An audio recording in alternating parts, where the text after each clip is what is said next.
Baik Pak Ismail, ini kan sekarang Iya. untuk tempat hiburan malam dan juga beberapa Iya. acara-acara seperti contohnya acara-acara pernikahan ini sudah mulai banyak kembali ini saya lihat beraktivitas kembali nih dan sudah ada beberapa laporan juga ini protokol kesehatan lalai juga ini dari acara pernikahan yang Iya. melibatkan banyak orang. Apakah memang dari Satgas ini melakukan sedikit pelonggaran ataukah memang ada semacam monitoring khusus dari Satgas ini?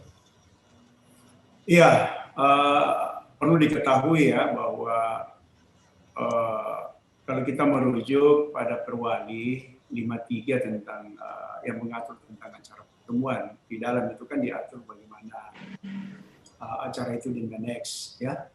Kalau dia acaranya di hotel, maka pihak hotel atau tempat acara itu yang bertanggung jawab ya. Ya, di situ harus disiapkan yang namanya 3M ya, atau melaksanakan protokol kesehatan ya. Yang pertama, pengunjungnya harus menggunakan masker ya, tentu ada pengawasnya di situ. Yang kedua, tempat itu menyiapkan tempat cuci tangan ya, kalau sebelum masuk ke ruangan, itu standarnya protokol kesehatan. Yang ketiga, kalau dia di acara itu tempatnya hanya 100 orang yang bisa ditampung, itu harus diberlakukan atau dilakukan 50% saja yang boleh masuk ke ruangan. Ya, di dalam ruangan juga itu diwajibkan menyiapkan namanya hand sanitizer yang mungkin orang berinteraksi di dalam atau apa ya. Dan selalu disampaikan tidak usah ada, yang memang budaya kita kan salam-salaman ya. Orang karena ketemu itu ada rasa rindu, ada rasa ucapan terima kasih, itu disarankan untuk tidak dilakukan. Gitu. Itu kalau di tempat-tempat yang seperti tadi yang saya sampaikan, ada hotel atau ada tempat pertemuan lah, atau tempat itu yang bertanggung jawab adalah pemilik ya. Namun dalam hal ini pihak pengguna, dalam hal ini punya acara, itu tetap juga menyampaikan kepada paling tidak ke keluarga yang hadir. Tidak usah terlalu banyak, dan mungkin kalau tamunya itu umpamanya kapasitas 200, tamunya 100, jangan tuan rumahnya 50, berarti tamunya cuma 50. Tapi itu kan diatur di di pihak pemilik tempat ya, atau katakanlah hotel. Nah, kalau dia di rumah, nah itu bertanggung jawab yang punya acara di rumah, dan apa saja, apakah dia mungkin nikahan atau bikin syukuran. Yang namanya pertemuan di sini sudah sangat jelas di dalam Perwali diatur. Jadi kalau ada tempat acara terus itu kurang, mungkin ada yang melihat kurang menggunakan masker, saya kira ini bisa menjadi pantauan daripada tim Satgas yang ada. Ya, termasuk saya sampaikan bahwa pemerintah kota ini pagi, siang, dan malam itu melaksanakan operasi justisi. Bagaimana bisa kita tetap patuh pada protokol kesehatan. Jadi itu sudah jelas, dan itu kalau ada pelanggaran yang tidak dipatuhi itu ada sanksi. Ya, bisa denda, bisa administrasi, dan bisa dicabut izinnya. Nah, ini semua yang saya kira perlu menjadi perhatian ya buat seluruh yang punya usaha, ya termasuk di warkop, termasuk tempat-tempat umum lah, yang harus itu tetap yang menjadi penanggung jawab yang pemilik. Ya. Kan pengunjungnya ini orang datang, ya orang datang, malah kalau saya perhatikan ada beberapa tempat itu orang tidak bisa masuk kalau tidak menggunakan masker. Orang tidak bisa masuk walaupun menggunakan masker, tetap cuci tangan. Ya, ada juga yang berinisiasi memasang orang masuk itu sudah langsung tersemprot ya dengan untuk orang bisa steril ya. Disinfektan begitu. Ya, disinfektan ya. Nah itu. Jadi kalau ada image bahwa ada pelonggaran, tidak ada pelonggaran. Malah kita semakin memperketat. Ya. Kita bisa lihat tim-tim yang ada di Satgas yang melakukan operasi justisi setiap hari. Kita bisa lihat di tempat-tempat umum, malah ada tempat-tempat yang memang secara acak tidak ditentukan bahwa saya mau ke sini. Bisa saja ada tim yang lewat, dia lihat, wah di situ kelihatan tidak patuh, kurang mematuhi peraturan protokol kesehatan, bisa langsung tim mendatangi. Dan itu Ya, kalau selama ini kan sudah banyak kita sampaikan baik secara tertulis waktu sebelum saja Perwali 53, 51 ini diterapkan kan sudah banyak yang sudah diberi peringatan. Ya. Kalau mungkin tim ini yang paling tahu siapa saja yang tidak mematuhi itu bisa langsung. Paling sanksi terberat ya selain sanksi administrasi, sanksi denda bisa pencabutan izin usaha. Dan ini saya kira yang dilakukan ini bukan tidak main-main pemerintah dalam hal ini. Gitu. Baik Pak Ismail, apakah contoh acara-acara pernikahan di luar dari hotel, apakah memang ada semacam prosedur perizinan dulu ke RT, lurah seperti itu? Jadi memang ada satgas yang datang langsung bisa memonitori kegiatan. Jadi tidak ada yang lepas seperti itu, Pak Ismail? Ya, jadi pada intinya di Perwali itu diatur bahwa yang bertanggung jawab ya dalam pelaksanaan protokol kesehatan itu kalau membuat acara itu adalah pemilik atau yang punya acara. Ya, kalau dia umpamanya rumah saya melaksanakan syukuran atau pertemuan, yang bertanggung jawab adalah pemilik rumah. Entah kalau umpamanya itu organisasi dia membuat panitia, ya panitia bertanggung jawab. Ya. Tapi kalau kita lihat, saksikan selama ini, tadi disinggung soal ada perizinan, ya kalau dia mungkin mau menggunakan badan jalan, dia harus izin.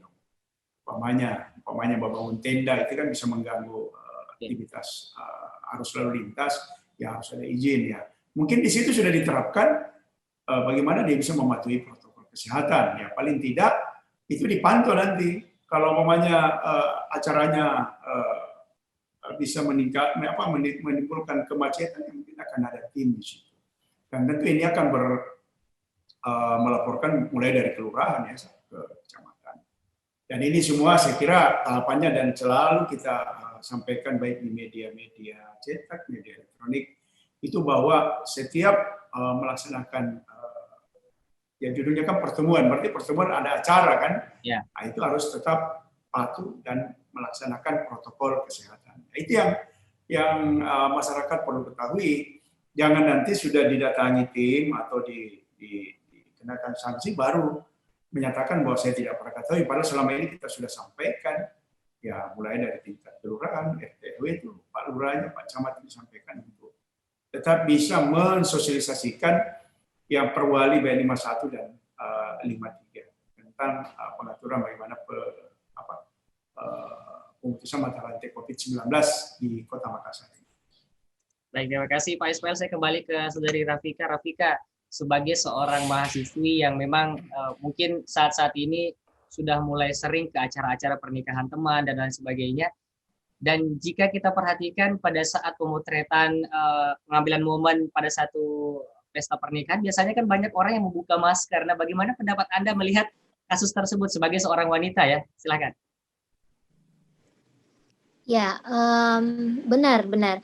Karena sering saya dapati ketika misalnya bepergian ke acara pada saat sesi foto itu kebanyakan membuka maskernya begitu. Ya.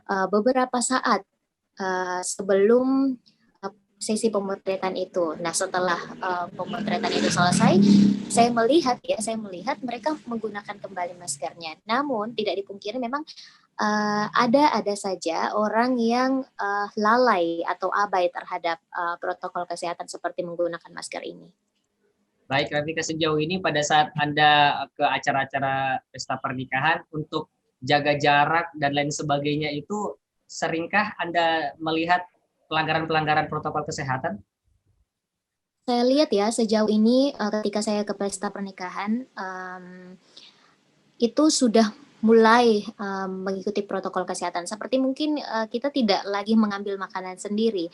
Kalau yang saya perhatikan ada beberapa acara yang langsung dibagikan nasi dos saja, atau mungkin pihak hotelnya yang mengambilkan makanan, kita sisa menunjuk saja, sehingga tidak ada perpindahan kita memegang misalnya sendok kemudian dipegang lagi ke orang lain. Itu cukup membantu sih kalau menurut saya. Jadi ekonomi juga jalan, protokol kesehatan juga jalan, begitu. Baik, Rafika, ini kita flashback sedikit pada saat bulan Maret, April kan sempat ada PSBB di Kota Makassar. Dan di situ bisa kita lihat penggunaan masker ini sangat-sangat membludak dan sempat menjadi hal yang viral juga kemarin soal masker ini. Tapi sekarang pandemi belum berakhir, virus COVID masih ada, tapi orang masih banyak yang abai gitu terhadap pemakaian masker ini. Silakan kita gimana pendapatnya? Iya, mungkin karena waktu itu pada saat Maret itu kita begitu shock ya dengan adanya COVID-19 ini, juga karena pada saat itu seluruh masyarakat juga masih gencar-gencarnya untuk mensosialisasikan penggunaan masker. Juga ada ketakutan-ketakutan dari masyarakat, sehingga pada saat itu mungkin memang protokol kesehatan sudah mulai dilakukan oleh seluruh masyarakat mungkin ya, karena mungkin adanya aturan-aturan juga dari daerah-daerah tertentu. Oke, baik Vika, berarti untuk saat ini ketakutan yang di dalam hati masyarakat sudah berkurang seperti itu ataukah seperti apa? Kalau saya sih melihatnya iya, karena saya sempat juga berdiskusi yang saya temui ya, katanya COVID ini tidak semenyeramkan yang kita pikirkan seperti itu. Itu tidak dipungkiri, ada juga yang mengatakan seperti itu. Oke, baik. Jadi memang soal ketakutan itu untuk sampai saat ini memang ada indikasi berkurang karena chemistry mungkin terhadap sosialisasi pemerintah seperti itu? Betul, kalau saya melihatnya betul, bukan juga cuman pemerintah ya. Misalnya dulu sosialisasi ini dilaksanakan oleh seluruh elemen seperti misalnya selebgram atau siapa saja dianggap bisa untuk memberikan edukasi kepada masyarakat itu dulu gencar sekali. Tapi saya melihat untuk saat-saat sekarang ini berkurang begitu. Seperti misalnya di media sosial sudah tidak lagi begitu luar biasa gencarnya untuk memberikan edukasi kepada masyarakat. Baik, terima kasih. Vika, saya kembali ke Pak Ismail. Pak Ismail, kita ngomong soal vaksin ini banyak orang yang menanti karena kalau kita lihat dari sosial media, media TV dan lain sebagainya, ini informasi vaksin sudah sangat-sangat intens. Saya dengar juga awal Desember atau akhir Desember, bahkan ada juga yang mengatakan awal tahun 2021 ini vaksin sudah mulai disiapkan di Indonesia, dan bagaimana nanti ini di Kota Makassar untuk uji cobanya dan kesiapan dari vaksin itu sendiri. Nah, kalau dari Pak Ismail sendiri selaku jubir, kan banyak orang juga yang kontroversi nih Pak soal vaksin, karena vaksin itu kan adalah virus yang dijinakkan. Nah, artinya memang virus yang dimasukkan di dalam tubuh. Nah, jika masyarakat tahu hal ini biasanya juga menimbulkan hal yang maksudnya ini penolakan tersendiri lah dari masyarakat. Gimana nih Pak Ismail? Ya, kalau kita, karena ini tentu kebijakan pusat ya, mengenai vaksin, kita daerah ini kan menerima saja. Yang jelas kita akan yakinkan kalau itu sudah teruji dan sudah mau dilaksanakan, ya kita di daerah pasti akan memberikan informasi sosialisasi bahwa vaksin ini sudah teruji dan pasti ini bagian daripada pemerintah pusat. Jadi saya tidak bisa masuk ke teknis apakah itu tadi sudah betul bahwa ini vaksin ini kan virus yang dijinakkan atau dilumpuhkan untuk disuntikan ke dalam tubuh manusia. Tapi kalau penerapannya nanti kita tunggu saja kebijakannya. Cuma saya mau sedikit tambahkan tadi supaya ini bagian daripada sosialisasi informasi ke masyarakat tentang Perwali 53 ya, yang merupakan pedoman pelaksanaan protokol kesehatan. Bahwa di situ sangat jelas bahwa kalau dia di hotel, ya hotelnya itu harus betul-betul menyiapkan.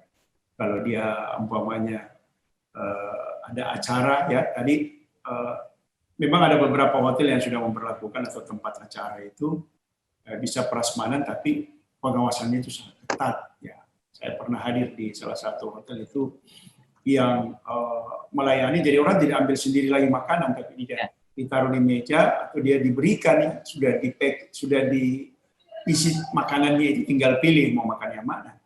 Nah, itu yang pertama. Dan tentu yang paling penting lagi, pemilik tempat usaha itu sudah melakukan pemeriksaan terhadap pegawai yang melayani, ya, terhadap layanan yang diberikan di tempat itu. Kan biasa udah ragu. Saya biasa bercanda kalau di satu acara, bebas COVID ini. Maksudnya bukan makanannya yang saya bilang bebas COVID, yang bawa itu. Ya saya.